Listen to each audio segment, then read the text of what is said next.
मित्रांनो नमस्कार, मी डॉक्टर पंकज आणि पाचोरा येथे नारायणी आयुर्वेदिक पंचकर्माच्या माध्यमातून रुग्णसेवा देत असतो. मित्रांनो, थंड पाण्याबद्दल तुम्हाला हे काही माहिती आहे का? तर आता वातावरण जे उष्णता 45 डिग्री सेल्सिअस पर्यंत गेलेली आहे. मित्रांनो, अशा वातावरणात बरेच जण जे आहे ते खूप थंड पाणी पित असतात. मित्रांनो, पण या थंड पाण्याचा शरीरावर किती घातक परिणाम होतो याच्याबद्दल तुम्हाला कदाचित माहिती असेल. मी तुम्हाला एक 4-5 गोष्टी सांगतो, त्या तुम्ही खरंच लक्षात ठेवायला हव्या.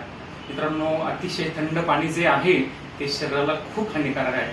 मित्रांनो, तुम्ही प्रवास करून आलेला असाल आणि एकदम जर थंड पाणी प्याल तर तुम्ही शॉक मध्ये जाऊ शकता. मित्रांनो, थंड पाणी जे आहे ते काय करतं, एकदम टेम्परेचर कमी जास्त केल्यामुळे हृदयावर मेंदूवर ताण येतो आणि त्याच्यामुळे सडनली शॉक येण्याची शक्यता असते. मित्रांनो, थंड पाण्याने जे आहे ते अपचनाची समस्या येत असते, म्हणजे वारंवार गॅस तयार होणे, पोट साफ न होणे, ही सुद्धा एक समस्या थंड पाण्यामुळे होत असते.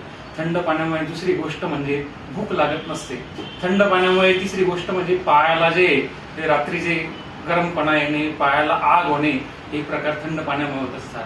मित्रांनो, अति थंड पाणी जे आहे त्याच्यामुळे सर्दी खोकला तर ही कॉमन गोष्ट आहे, तिथं होतच असते.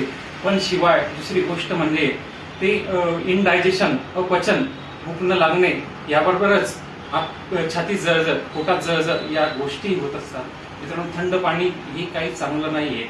त्याच्यामुळे तुमची मुलं बाहेरून खेळून येत असतील, दमून आले असतील, सडनली जे थंड पाण्याचे प्रयत्न करत असतील तर त्यांना अगोदर बसायला सांगा. शांततेत फॅन खाली बसल्यानंतर आणि थंड पाण्यात साधं पाणी मिक्स करून अशा पद्धतीने पाणी प्यायला सांगा.